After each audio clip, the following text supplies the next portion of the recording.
How's it going, people? Welcome back to the channel and welcome back to another AFTV Reacts. It's a bit early in the week, but we've got a massive game coming up this Sunday at West Ham. So we're going to discuss the road to the North London derby. There's a couple of games in between that for us and for Tottenham. That North London derby is shaping up to be somewhat of a spectacle. And I'm here with James. What are you saying, James? All good? Yeah, good. Do you know, it's been a long time since we've done a live together. So, except for the watch-alongs and all that. Yeah. Although Cecil's normally there to ruin them, so... Yeah, well, you're flying all over the gaff, so, you know. That is true. But no, all good. And I didn't think we'd be here talking about the North London derby with, dare I say, an air of excitement. See how the next two go. But if you didn't think that, imagine what I was thinking a couple of games ago. I was going to ask. I mean, because this time a week ago, we were literally getting ready to play Chelsea at the Bridge. And I think even the Arsenal fans who really felt it was over, of which I was probably one of them, I know you were one of them, would have still had that little bit of, but if we win. Just no one saw it coming, and we did. Yeah. And now week on, how different the picture is. It's mad. It's one of those seasons, and it's one of those end to the seasons that we haven't been a part of in a long time. Yeah. Where, you know, we've still got something to play for in the league come April, moving into May. It's been a little while for that. I know there's a debate to be had whether some people still warrant a top 4 place as something to play for, because for a club the size of Arsenal and the history behind us, top 4 is not the be all and end all. But in current circumstances, at the start of the season, I think the majority, 99.9% of the fan base would have taken top 4 this season, considering the last couple of seasons, considering the young side, the young manager. And we're on track. You know, we are in a fight for it. We are, and people I think need to readdress a little bit the way they discuss. Yes, Arsenal are a massive club.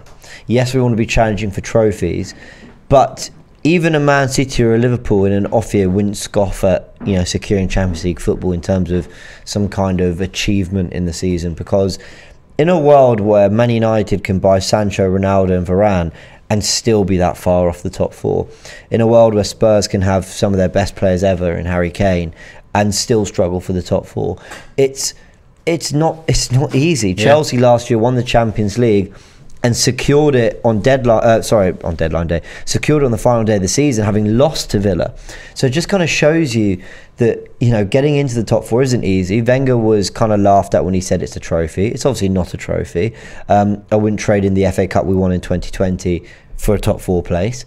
But it is an achievement. It is certainly something you target in the season if those other trophies and whatever higher targets you have aren't met.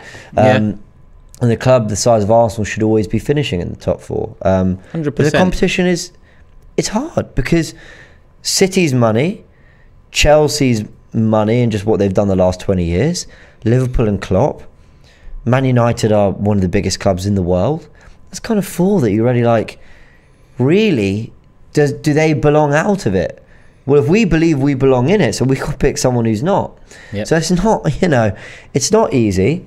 I will celebrate it if we make it, but it's by no means the end of the line. It's enjoying a hard-fought season and looking forward to what's to come. Yeah, I mean, I still feel like being out of the top 4 is pretty new to me, even though it's been, what, 5 years now? Yeah. The reason I say that now is because what you just said makes complete sense. You know, when you look at Man City, Liverpool, gone. You know, as a club, as a structure, as a system, they are gone. But there's also Chelsea and Man United that off the pitch, they do things and they act in a manner that should leave them at least in the top 4 positions. Exactly. So that makes it difficult for us. It makes it difficult for Spurs, West Ham, and all the other ones that are circulating around those positions. Same time, you look at last season, Liverpool had just won the league. They had just brought in Thiago, and then, you know, a few injuries later, towards the end of the season, Liverpool fans wanted that top 4 position, and that's a club that's, you know, would swap the last 5 years with them any day of the week. Yeah, exactly. So you've got to put things into context, and at the end of the day, is it a successful season just making top 4? I won't use the word successful. I keep on saying it's the necessary step needed for this process to be believable.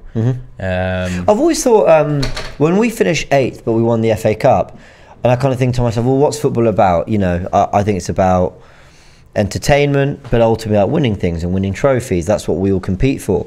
So I remember thinking, if you're finishing the top 4, that's a great sign of progress, and it gets you back to where you want to be, and it gives you the best opportunity of getting the players you want to then go kick on for the big trophies. But if you've won the FA Cup, then in a weird way, you've kind of, I'm not saying you're at the end game because you want to win the Premier League and the FA and the Champions League, whatever, but you've won a trophy, you've done what it's kind of about. So I almost think Arsenal, I'll always expect, if we have one of those catastrophic seasons, I expect us to at least have been competitive and won something else somewhere along the line. And then I'll kind of always put that season down as a success because we won a trophy. If you're not winning trophies, you've got to at least be mixing up with the big boys. And Arsenal look like, for the first time in 3-4 years, might be doing that. Yeah, we might be. Contrary to what I was saying a couple games ago and a couple fan cams ago. But listen, that's the nature of this business end of the season. We're seeing every week. I mean, going into this time of the season, usually, historically, the teams in the relegation battle really start putting the work in. They really start, grinding out. And I think Burnley are doing that amongst the clubs in that relegation battle. But what's surprising to me this season is, listen, we've lost to Palace, Brighton and Southampton, 3 teams that essentially were safe, had very little to play for. Tottenham lost to Brighton. I just explained, what their objective for the season is staying in, and they're safe. And then who did they lose to again? Brentford. They drew to Brentford, and Brentford have nothing to play for. So it's funny, like, the way this season's working out, because I would have given Palace, Southampton and Brighton 7 out of 9 points for Arsenal. We got 0. Chelsea United, I would have maybe said 3 out of 6. We've done 6 out of 6. So it's really hard to predict. It's hard to predict, and I think I think in 5-10 years' time, we'll have readdressed how we look at the rest of the Premier League in terms of quality. I think we'll start saying that anywhere between 5th, dare I say 4th, down to kind of 14th, there's not a lot in them. I know there'll be some that have spent a lot more and will have, maybe like a higher quality of player, but in terms of the amount of coaches, I mean, I never expected Patrick Vieira to do this at Crystal Palace. And losing at Palace will always be unacceptable for Arsenal, but it will stop being surprising because they'll do that to more teams. City took 1 point off Palace all season. They didn't score against them. They didn't score against them all season. And so I think we will, over time, start readdressing kind of what's expected of the top 4. It's why I get really annoyed, and I addressed it on Tactical Insight, where I'm seeing journalists say, this is the worst top 4 race in years. Look back at the last few, they've all been rubbish. They've all been the same. No one wanted it. Yeah, exactly. But then I kind of think, actually, that might just be the norm now. You can lose 10 games and get into the Champions League the year after. I remember 3rd and 4th being within 5-6 points of first. That used to feel far away. It did. I think you're right. And I'd probably add not so much Chelsea into it as well, but I'd probably add 3rd place too, because Man City and Liverpool are so gone. I thought Chelsea did a lot of the groundwork a couple of summers ago, and then they brought in 100 million Lukaku, and that would have closed the gap, but evidently it hasn't. And I just look at it like them 2 are gone, and from 3rd downwards, obviously with Chelsea ownership issues, God knows what's going to happen over there in the next month, summer transfer window and so on. Us, United, Tottenham, West Ham, last season Leicester were there, the Villa were there or thereabouts, Everton a few seasons ago.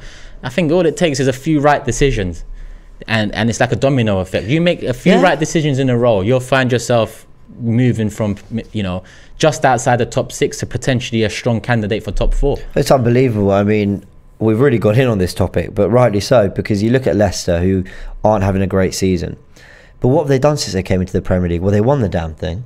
Then they won the FA Cup. They hired Brendan Rodgers. They've added James Maddison, Yuri Tielemans, Fofana. They've got real assets in that club. West Ham, look at the stadium they've got. Look at the players.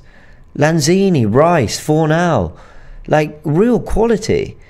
And I just think, we're going to do a little bit of semi-projecting what everything could look like before the North London derby. It almost feels foolish. It's a bit of fun. We know what football can be like. But that is the nature of the top 4 race. Until you're quite literally challenging for the title, or at least maybe cementing 3rd, don't expect a great degree of consistency in your results. And by consistency, I mean you are genuinely beating week in, week out the teams you should be, and you're losing to really the teams above you, plus, the odd, tricky away game. But that's it. I mean, hopefully Arsenal kick on from that next season. Fingers crossed. Should we talk about the two games? Let's look ahead. Let's look at the projection. So we thought we'd have a bit of fun, guys, because Arsenal, travel to North London. We're in North London. Travel to, what have they having named their stadium yet? Have they? Tottenham Hotspur Stadium? I don't know. Have they named it? No, I don't think that is the name. Tottenham Hotspur. The Tottenham Hotspur's creative. I mean, yeah. Anyway, fair enough. It's a nice ground. Have you been? No. I was actually there for a. Of course, it's the first one that is actually allowing match-going fans to attend since it's been opened. I think there was in the WSL, the Women's Super League, I think there was a North London derby where Arsenal fans went. Okay. I can't remember. I think there was. Let us know in the comment section, guys, if you remember. But yeah, we're having confirmation from outside there was. So yes, some Arsenal fans have made it. I was there for it was like a sports conference thing. You can imagine it's been very much designed as well for. It's not designed for trophies, is it? Well, so they got to do something in there. Imagine. Well, listen, it's very good at facilitating the old corporate event and all that. I will say that. And look, it's a nice ground. It's a cool ground. And we got to go there and we got to do something. First trip with the fans. And before we go, it's West Ham away, Leeds at home. We've got the two fixtures here. Listen, how else do I phrase it other than how you feeling about those next two? West Ham away, Leeds at home. Obviously, Leeds are very much in a relegation battle with a couple other clubs. Yeah. I've looked at their next fixture, Man City at Ellen Road. I don't think they'll be taking anything from that, considering Man City are in a very much in the thick of a title race. And looking good. Yeah, no one can afford to drop points out of City and Liverpool at this moment in time. I think Leeds will be a difficult game, more difficult than it sounds on paper, but the bigger one, the more difficult one for me, West Ham away. Albeit our form against West Ham over the years has been something to look at fondly. I just think we're in the thick of a top four battle. West Ham have got their eye off the ball. Let's take advantage of that. Well, you'd hope we will. We're going to touch on that actually very soon, because we're going to go into more detail about the two games. Let's have a little look now at the Spurs games before the North London derby. Leicester at home, Liverpool away. I know it's very hard because we're not and we hate them, but if we were Spurs fans, how would we be feeling about those two? I'd say you have to look at that as a 3 out of 6 minimum. But at this point of the season, that doesn't bode well for their top 4 challenge. Do you know, if there's one team in the league I think can hurt Liverpool even when they're at their best, it's Spurs. I just think, when I saw them against Brentford and Brighton and they're getting outplayed and they're conceding chances, that doesn't surprise me, because the onus is on Spurs to take the game to those teams and open up a bit and play their football and score goals. At Anfield, where no one will have a problem with them sitting back because you understand the assignment, right? And then you got Kane with his passing, you got Son, and Liverpool won't plan massively for Spurs. They'll just focus on doing their thing. It worries me, man. I hope Leicester do something, because I wouldn't be surprised if they picked up a point at Anfield, but that would obviously still be good for us, because any drop points is good. Yeah, looking at Liverpool, I think Thiago's emergence over the last 3 to 4 months in terms of how big he is for the Liverpool side. Liverpool, very much a rock and roll side. Jurgen Klopp likes to use that analogy. Very true, but what Thiago brings on his day is that sense of control. He's a conductor in the middle. And when you look at Tottenham's midfield, I think they'll struggle. But you are right. Tottenham have got the threats that Liverpool at times have struggled against. And they've looked open at times, Liverpool. Do I see Tottenham beating City and Liverpool away from home in the same season? I don't. God, I hope you're right. I hope I'm right too, because I've already been clipped for the Man City one. So if I get clipped for the Liverpool one, then it is what it is. But at the end of the day, listen, how can you look past Liverpool for that fixture? How can you? I look at Leicester and Liverpool and I say Spurs will get 3 out of 6, on a good week 4 out of 6. I need Leicester to do something in that game. I need Leicester to just do what Brendan Rodgers can do, which is scam himself and a good away result at the Big Six every now and again. Guys, we are live on YouTube, 1.4k in the building, so do smash a like on this video if you're enjoying it. We are going to be doing more AFTV reacts as all the hot topics and projections and reactions and everything comes about. So yes, this will be a regular on AFTV. Now, we've got a super chat from 1000 Memories. Says, could Turkish say something, anything positive about the board and owners? Sorry, that's not Could from Turkish say something, anything positive about the board and owners? Not yet. It's far too early to start, you know, giving them flowers. They still need to do more. But at the same time, you know, we've talked highly about being where we are at this point of the season, being in the fight for something. Give credit to Arteta, Edu, for that. But at the same time, in terms of ownership, you know, their job comes at the end of the season. Their job came in January. So that's where I review the ownership, and that's where I give flowers for owners in the boardroom. Not when the season's going, but January transfer window, summer transfer window, that's really where their coins are or should be earned. It's a big summer for them. Thank you for a very, very generous super chat, 1000 Memories. Comment from AL James says, he's directed this very much at me. Feel free to chip in. James, I have a maybe optimistic feeling that Spurs will get 1 point from the next 2 games. If we can take advantage of West Ham's deficient defence, of course they're missing all 4 of their centre-backs, and get 6 from 2, then a North London draw will do it. Interesting you say that, AL, because we did have a little look at last season's results from these 2 fixtures. Here comes the projection now. Here comes the projection. This is the bit we're all going to regret. So, Arsenal's last year results, away at West Ham, we drew 3-3, 3-0 down. Yep. Martin Odegaard really pulls us through. Yeah. That was a standout game for us. Yeah, it was. It was. Leeds, we won 4-2. So that would be 4 points out of 6. We have a little look at Spurs' results from last year. They actually lost 2-0 at home to Leicester and 4-0. Sorry, 4-0. 1-2-1 away at Liverpool. Sorry, I'm talking shy because I'm getting confused about something else. They lost 2-1 away at Liverpool, but sorry, what threw me off there was the minute I read the Leicester result, it popped in my head. They won 4-2 at their place. Yeah. So, I mean, how do you even begin to predict these things? You can't. You can just look into it and try and form an opinion off the back of it. But at the same time, I mean, if we Leeds last year, not the Leeds this year. West Ham this Sunday with the centre-back issue. They're not the West Ham of last year, especially with the Europa League semi-finals, either side of the game. Leicester for Spurs. Then Leicester are not the same side they was last year. No, they're not as good. However, Liverpool, better than last year. Very true. So out of 4 teams we're playing in the next couple of games, Liverpool are the one that have improved upon last season. The others, it's hard to really tell. It's hard to tell. But listen, I'll take that. What's that? 3 points for us, 4 points for us, and none for Tottenham. And if you want to know what that would look like, here we are. There it is. Here we are. Arsenal going to North London derby with 20 wins out of 33 games on 64 points. Tottenham would go in with 58. But I cannot see Tottenham losing both. I think they'll do better than we expect, which is why if we just do our job, then hopefully even just going in 2 points ahead isn't the end of the world. But I think it would be a real punch in the gut if we saw Tottenham go and get something at Anfield.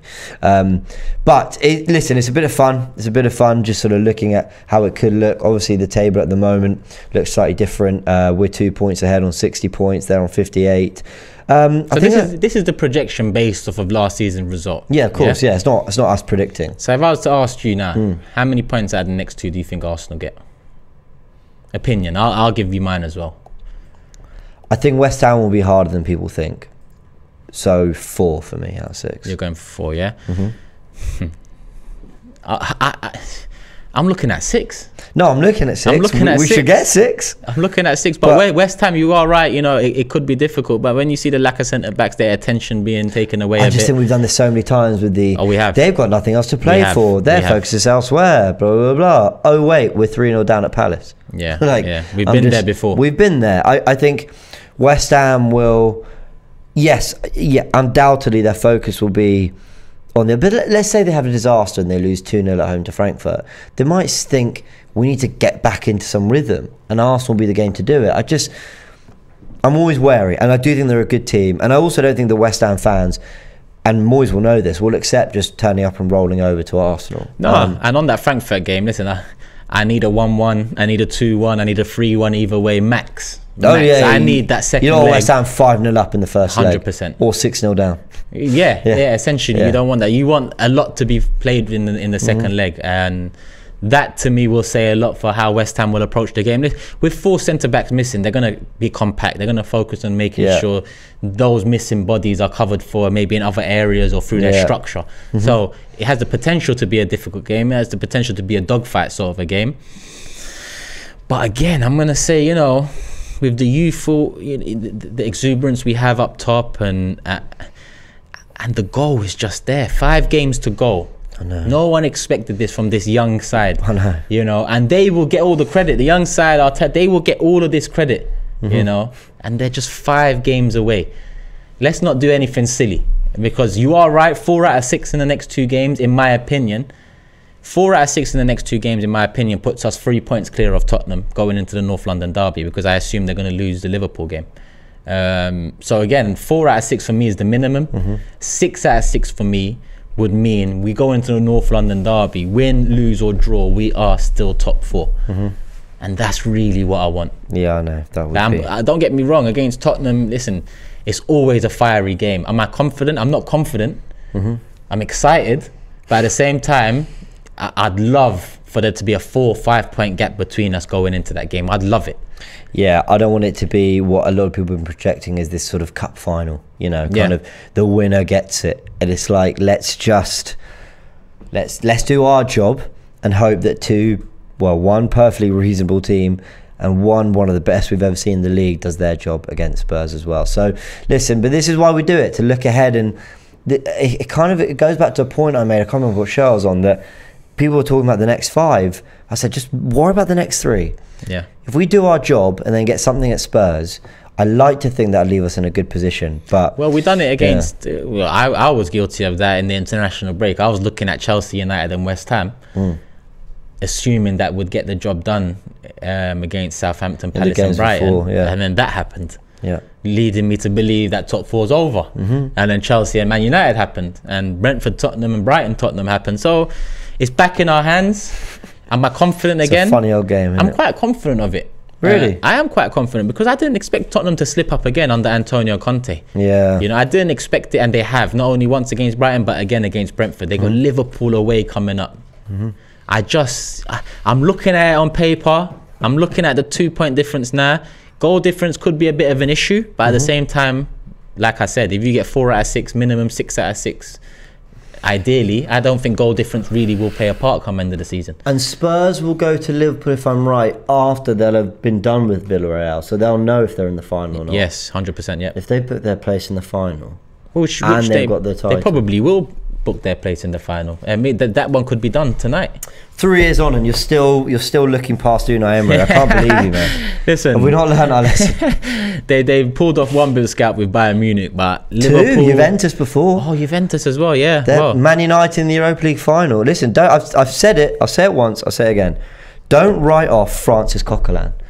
This guy is an Arsenal legend. You got a Tottenham fan somewhere saying, "Don't write off Etienne Capoue." Yeah, all right.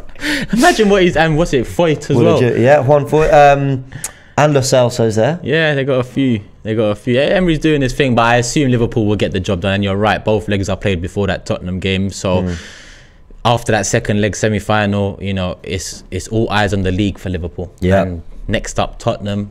That hunger should be there. You don't want to trip up at the first hurdle after, you know, qualifying for the final. Listen, like I said, I was quietly confident before actually saying it out vocally, and now I'm vocally confident. But I know it can all change. Vocal confidence is very different. Yeah, of course it is, because when Scarfuggery's watching it, you know, shit could hit the fan, my guy. But this is the nature. How he found those season. Clips of Cam and Fuad, I'll never know. But fair play to him. He does his research. He really does. He gets paid well. Listen, he gets paid well, people. I love it. We got a super chat from a guy called, you wouldn't believe it, he's called How's It Going? Swear down. Yeah, look. How's it going? And with the Z as well, my guy. Thank you for the super chat. Says, if we get top 4, who'd be your midfield signing to rotate/replace Xhaka? United and Spurs are in quicksand, thinking they're in the mud. I think we did a whole kind of transfer show last night, me and Dan Potts, so go check that out. But it was an area that I think we're hearing Ruben Neves, we're hearing Yuri Tielemans. I've got some names I've plucked off Football Manager that sound nice. Do I know a lot about them? I'm not sure. I don't know, just very quickly, is there one for you? I wouldn't mind Tielemans. I think we need someone a little bit more dynamic and flary. Yeah, I think there's a few out there. If I'm honest with you, I think we need 2 central midfielder types. Like I think we need 2 forwards. I think Neves would be someone near the top of my list. I think age, PL experience, and I think what he brings is an upgrade on what we have. But there's others out there. I mean, Fabian Ruiz is another one. Hasn't he got a year left on his contract, or is he on a free? I know we've missed out on Zachariah to Juventus in January, but there's a couple. Well, it seems like Kessie has sorted his move. There's options out there. 100% there's options out there. There's some young talent out there as well. I think there's enough talent out there to get the job done, but I think Neves is definitely one we should be looking at for the right price. Yeah, fair enough. Let's have a little look in more detail at this West Ham game, which is coming up, and we're going to do our previews, and we're going to obviously discuss it. I know you got box to box with Dan and all that ready. But here are West Ham's last 5 Premier League results. When we were prepping this, I included their Europa League results, but you wanted to make a point of actually just their last 5 in the league. You think that tells us a bit more? Yeah, I think there's more context if you apply it just to league results, because it's evident they're taking Europa League more seriously. Yeah. So I just think, you know, when you look at their league, 1 winner out of the last 5, it doesn't bode well. And you add in the Europa League run as well, it starts to look a bit better, but I don't think you get the full context there. So I think focus on the league, because it's a game in between 2 semi-finals for them, 2 legs of a semi-final. Yeah, I mean, it's difficult because Spurs were in decent form when they beat them.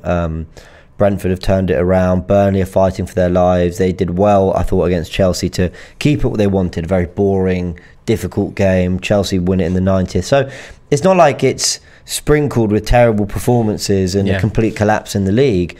It does remind me a little bit of Jose Mourinho's Man United, when in 2017 they were kind of in a race for top 4 till about March, until Jose realised we're probably going to win the Europa League.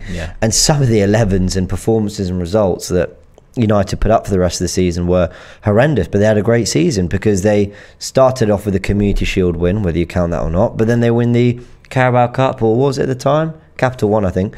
Or the League Cup, basically, and they win the Europa League, and you're thinking they're in the Champions League and they've got 2 trophies on their belt. What a season. And I think West Ham will look at it and think, you know, I don't doubt they're giving what they can in the league, but what an amazing season. Not just, I'm not doing the whole condescending, what an amazing season for West Ham. For anyone to win a European trophy and book your place in the Champions League next year, and that's very doable for them. Especially coming from where they've come from. Yeah. You know, who would have expected this from West Ham when they reappointed David Moyes nearly 3 years ago now.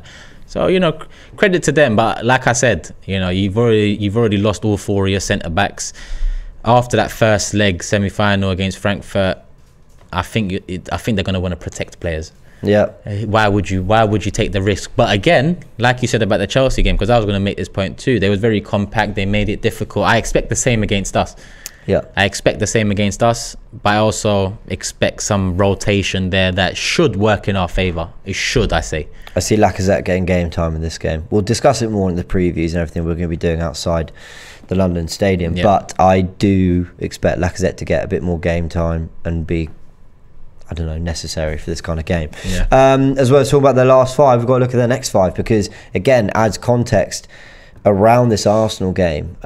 Frankfurt at home, then they play us, then Frankfurt away. I'd have loved the away leg to be first. I'd love them to have done some travelling this week and all that. But they'll be comfortable here in London. Obviously, their last game was Chelsea as well. So, yeah, not a lot of travel under their belt for the game. But the key thing is that it's wedged between the 2 Europa League games, and you know, as long as there isn't some major shock in that first leg where a team is 5-0 up and the tie's pretty much done and dusted, you've got to think they'll be going into that Arsenal game with one eye on their trip to Germany. 100%. 100%.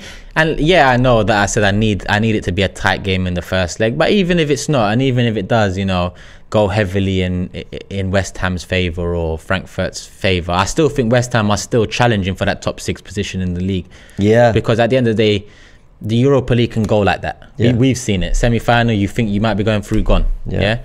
So that could happen, and then you don't want to look at the league then, and then a couple points more, you would have been in that position to get back into Europe. Because and United they're in a car crash. As great a season as West Ham are having from where they've come from, you go out of the Europa League in the semi-final, or you lose the final, and you finish out at the top 6. Next season doesn't look as good as this season, you know, was for them. So it's a balance for them, and that's why I think they're still pulling out performances like the Chelsea one, for example, where they could have nicked the point. Yeah, they absolutely could have. We are going to discuss it more in more detail. There we go. The West Ham game, obviously all the content coming out across Friday and Saturday as well. But I think it's going to be really interesting as well to get the perspective of the West Ham fans and everything around that in terms of where their mind is at. Definitely. Are they kind of thinking, you know, I think I've probably done this as an Arsenal fan before. You know, please rest players for this game because I really need them for next game. When I was fretting about Partey's fitness or Tierney's fitness, obviously they're both injured now, but I'd be very interested to know how they're kind of feeling about it. Will Declan Rice have to slot in at centre-back? I don't know, be interesting. Speaking of opponents, obviously after West Ham, it is Leeds at home, and we're going to mention the league table. We've got it here. Obviously on the left you can see us sitting pretty in 4th. It's a nice sight, and it's nice that game in hand is kind of behind us now. 100%. Because it was just always lingering as this kind of, there was one point where I thought, oh no, we've got a game in hand, our goal difference is going to get worse. but actually, listen, it went in our favour. We did really well at the Bridge. We sit 2 points clear of Spurs, 6 points clear of United, 8 points clear of West Ham with the game in hand on them, so they won't be looking at top 4 West Ham, but 2 points off Man United. They've got Chelsea next. They're still in that top 6 fight, West Ham. They've got a lot to fight for. This is why I really wouldn't be looking at them and hoping that they're just going to down tools for the Arsenal game. They absolutely won't. I think 4 out of 6 points is fair to ask for out of them too.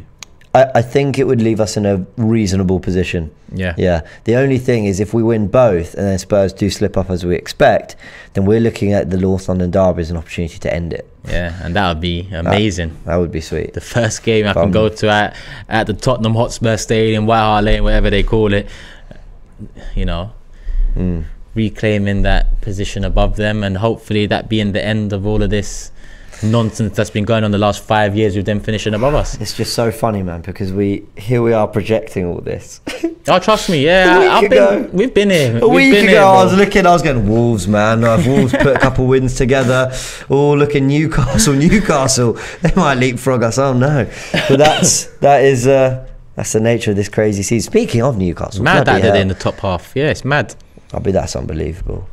I mean, credit to Eddie Howe there as well, because it's not just the money that done it. He had to, you know, piece it together, and it's not like they splashed out on the world's best talent. They was quite shrewd in their acquisitions in January, and sometimes being shrewd is a lot smarter and more efficient than just splashing the cash on the big names. And I think Newcastle have done well in their first window as one of the big boys financially in world football. Yeah, absolutely. Well, let's get back to the league table a sec. We'll bring it back up because we do want to talk more about the Leeds situation, but some comments have come in.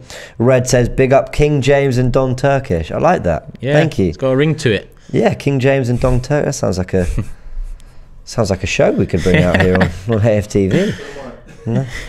Cecil said, who is he? Cecil's getting jealous in the background. You've got your wrong FIFA. Answers only. He hasn't got no FIFA. Haven't you seen what I've been doing to him on that? Oh, sorry. People, if you don't know, we are on Twitch now. Yeah, I'm handing out free smoke once a week, every week. Yeah, so make sure you guys follow, subscribe. I'm unbeaten for a few weeks now. I told you guys on my channel already. Get to know people on Twitch, AFTV Media. Make sure you guys follow. Back again next Wednesday. And sometimes I play too. Yeah, James played today actually. I did okay. All right, Benny with the super chat says, Turkish is positive about the team and the fight. This one. No, that Turkish there, mate. Yeah, that one. It's positive about the team and the fight. Baby steps onto the owners and board. Got to be happy with the parody of the league. More entertaining. 100%. Who's that, Benny? 100% Yeah. Benny, man. Exactly that, man. I like that, over the last couple of years, you understand that, I love the club, and whatever the club give me, I give back. And, when we lose 3 in a row against Palace, Brighton and Southampton, I'm going to be upset. But when we beat Chelsea and United, I'm going to be happy. I'm going to be optimistic. Let's keep it coming. And like you said, slow down on the owners. You'll give it a couple more years in this sort of direction, and then you might hear me say something positive. But until then, Kroenke out. I've missed this. Chaitanya with the super chat. 10 points from the last 5 games. Newcastle away is tough. So that would mean, let's say 3 wins and a draw. That gets to 10 points. That would put us on 70. Do you think that would do it? That doesn't. Out of the games we have left, let's say worst case scenario at Tottenham we lose, yeah? So that means there's a possible 12 from 15 to make. I think by the last day of the season, the relegation battle could be done. So Everton will either be done or they'll be safe. So again, I don't think that match will have the fight that it looks like it will have. But again, it might do. Everton might need the win in that final game of the season. We might need the win for top 4, and then it becomes a mad one. They need to win to survive. We need to win to take the next step. 10 out of 15 should do it. I think it's 1 short. I think Spurs, if they get 12, that puts them on 70 with a better goal difference. So Liverpool would have to do a madness on them. Which is very possible. Which is absolutely possible. I think 11. So either three wins and 2 draws. That means we're not losing North London Derby, which is a good thing. Yeah, actually that would do it. Three wins and 2 draws would do it. But if that 1 defeat in that 10 points and 5 dropped is to Spurs, I could see them getting 4 out of 5 and Liverpool being the one they don't win. I could see them beating Norwich away, Burnley at home, Leicester at home, Arsenal at home. Just depends on how they react to that Liverpool loss if it does happen. Watch them beat Liverpool and beat us, but then we'll lose to... We'll beat West Ham, but then we'll lose to Leeds, and then we'll lose to Everton, but we'll beat Newcastle, and then they'll You can't. Basically, what you're saying is it's hard to predict. Complete madness. It's hard to predict. But look, funnily enough, Leeds, Burnley, Everton, we played 2 of the 3 in the relegation battle towards the end of the season, and Tottenham played the other in Burnley. Oh yeah, and Norwich, who are basically down. Yeah, Norwich are done and dusted. I'm surprised it's not even mathematically done yet. Usually by this point it is, but yeah, they're still there mathematically, but it's over for them. Looking at the fixtures for those 3 clubs, Leeds play Man City, as I mentioned. Everton play Chelsea, and Watford play Burnley. So this weekend it seemed like a chance for Burnley to maybe take advantage in that relegation battle, but Leeds will probably go into the game with us. Another loss against Man City. We want Burnley winning at Watford, and we need Chelsea doing something at Everton. Yeah, and we want City, or Leeds, doesn't really matter. But the reason I say that is we want Everton down when we play them. Imagine Chelsea do it to him as well. Chelsea did it to Lampard. Ooh. I mean, listen, it's fun. Projecting's fun, but it's just projection. It is just fun, because we're not for any second sitting here going, that's how it's going to go. Yeah, because I think we've learned our lesson from this season. Max the Super Chat says, is it good to get top... I can't read today, Turkish. Is it good to get top 4? Maybe Europa better for us. Okay, I'm going to say something. Let's just say something. It's obviously better for us to get top 4. It's obviously better for this team to be in the Champions League. It's obviously better for us as a club. It's obviously where we should be. All I would say is, I'm not one of these people that thinks if this group of players were developing in the Europa League next year, I don't think it'd be a disaster for the future, because I see that as more the natural next step in their development, playing European football at a level that I think they're likely to dominate, but also is challenging. And then you see kind of what we add. But the hope is you get top 4, you get Champions League, you add the right players, and then you are at that level to compete. Yeah, let's not forget Thursday night games as well, and add to that. That's something I really don't want. I really don't want to be playing Thursdays because that has an impact on the, you know, fixtures on the weekend. I think West Ham, out of the 10, how many they lost this?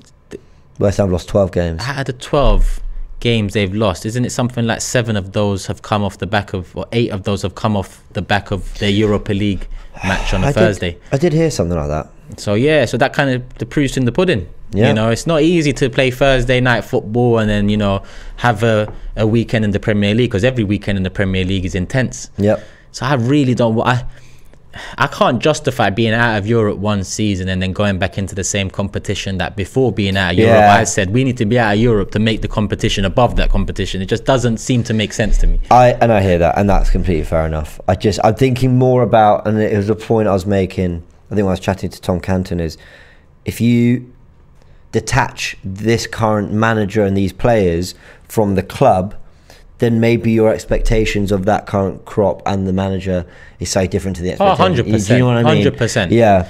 That's the balance us fans got to play. We know it's a young side. We know we need to support them. We know it's going to take a little while for them to develop. But at the same time, we know we're Arsenal Football Club. Yeah. We know we should be doing better. We know we shouldn't even be in this position in the first place. Yeah. So that's the balance that I'm dealing with. I'm optimistic about the young set of players and the Sakas and Emils and the recruitment in the past, well, not January, but last summer. Yes. But I'm optimistic about the board and ownership when I saw what happened in January and the lack of proactive thinking. I'm worried. Yeah. It's a balance. It's a balance. You got to support the team, support the players, but at the same time, we've got to apply pressure on the people above, because I keep on saying this. Whether you love Arteta or you hate Arteta, I think, you know, all roads lead back to the owners. You know, if you love him, then you want the owners to support him. You want the owners to listen to him and give him the, you know, the playing field to work with. If you don't like Arteta and you don't think he's going to take us forward, then surely your gripe is with the owners. So either way, I believe that sometimes we're too concerned with each other at times. Yeah. Sometimes we win and then people go on Twitter and they're like, how, we won. What do you think now? But we're both Arsenal fans, my guy. You know, just because I thought we're going to lose doesn't mean when we win, I'm upset. Of course, I'm over the moon that we are in. Yeah, exactly. So I think it's a balance that we still haven't found as a fan base. It's a struggle to find that balance when you've got such a wide fan base. Yeah. Such a wide fan base. But at the same time, I think the bickering between us needs to stop, and we just need to understand a balance between supporting and applying pressure. I hear that. Mark Arthur says, big up to Action and James. What is the most order business we need to do this summer in order to be successful next season? I don't know if Tax wants to give a quick answer, but for me, I'm just going to point you to the AFTV Reacts I did yesterday with Dan Potts, where we went into a lot of detail actually about how many players we need, who they could be, the positions, youngsters coming through. So we really answered that question properly for you guys in last night's show. So go check that out. But anything you want to add to that? 2 strikers, 2 midfielders. One of the midfielders to be more of a conductor, someone that can control the game. A Thiago type. Yeah, the other midfielder to be someone who, you know, maybe plays as a 6, who can aid the attack and link it all up. Strikers, I want two different strikers, plan A, plan B. And off the back of the recent concerns we've been having in playing Tavares and Cedric in the same game, I'd go for another fullback. I don't care if that's right or left, but when one of those two, Tierney and Tomiyasu, are injured, we need a fullback that can slot into a 3, because that's been the problem over those losses, having missed Tierney. So I think there's 5 players there. And dare I say it, if Pepe leaves, you might need to add another one. Yeah, that was one thing that's been on my mind. I think a winger is going to be looked at. Yeah. Shress says, Arsenal youngsters have to believe they can work and run as hard as players from Man City and Real Madrid. Talent and technically they are ready. Only belief is needed. Come on, you Gunners. That was an incredible game yesterday. And I was thinking to myself, yes, Arsenal aren't that level, but how far off are these players? Who from our team can I see on the Champions League stage? And like, as of today, some way to go. But I think there's a crop of 6, 7, 8 that I think I can see you competing at a real level in the Champions League in the coming 3, 4, 5 years. Can I tell you what hurt me yesterday? Go on. Well, you know, when Foden scored and he's just running over, and you know, local boy, he scored in the Champions League semi-final against Real Madrid. And you look at the top young talents in the Premier League, and Saka and Foden are often amongst the top of that list. And I just think, you know, Saka, he must be looking at Foden over there doing his thing, thinking, oh, that should be me. Yeah. Or that can be me. I just want Arsenal to get to that. I remember Fabregas young against AC Milan, bottom corner outside the box. What a goal! I remember it so well. I just want us to give these young players more to chew on. Yeah. You know, not Europa League. Saka's already chewed on that. Emil Smith-Rowe's been given. Martinelli, they've had that. Even though I know obviously Europe is better than no Europe, but at the same time, you know, these players talk. They look around, and when Foden scored and just celebrated, I just thought of Saka. Yeah, I just thought of Saka, and I just want the same for him and the rest of these young players in our side at Arsenal Football Club. So that's why I'm so intent on applying pressure above. Sure. And I hope when they do get to that stage, and I hope it's very soon, I hope it's next season, it is with the right cushion around them of experience and quality and players who've been there and done that. Because the one thing you can't blag is the Champions League. And that is the one thing Real Madrid is showing, is that when you got that pedigree, you know what it's about and you know what to do. So we'll round it off there, guys. We've had a little sort of projection, look ahead. Why am I rounding off? You introed. Oh, this is really weird. We're co-hosting. Look at that. We just kind of co-hosting. We could just sort of. This is what you call juego de posición presenting. Like we all kind of positional play. It's tactical stuff. They wouldn't get it. See, they would. They wouldn't get it. I don't know what the hell you just said, my guy. It's Spanish. It's Spanish, man. Listen. Listen, it's Spanish for positional play. It's a tactical thing. It's catch James with Spanish tomorrow on AFTV Reacts. Because you're with Turkish today, my guy. I don't know why you're speaking Spanish. My bad. I'm not even Spanish. That's what I was thinking. I was thinking in my head, is this guy speaking Italian? What is he doing? It's positional play. It's one. The winger comes inside. The midfielder pulls out wide. That's what it is. And we're doing that as presenters. Mohar says this guy's waffling so hard. Let's just leave it there. It's been fun, guys. It's been fun. It was fun. Listen, people. We'll leave it there. You just end it, Turkish. We'll leave it there. Hit the like button if you haven't hit the like button already. Let us know your thoughts in the comment section below. We will go through the comments as well, people, so make sure you do let us know your thoughts off the back of this video. Invincible podcast comes out tomorrow. That's Robbie and Lee, so look out for that. That will be the first preview of the weekend games and the Arsenal West Ham game, as well as box to box, predicted 11, and more to come this week. So make sure you're subscribed, make sure your notification bell is on, and love for the love, people. You know what it is already. We'll catch you again soon. Peace.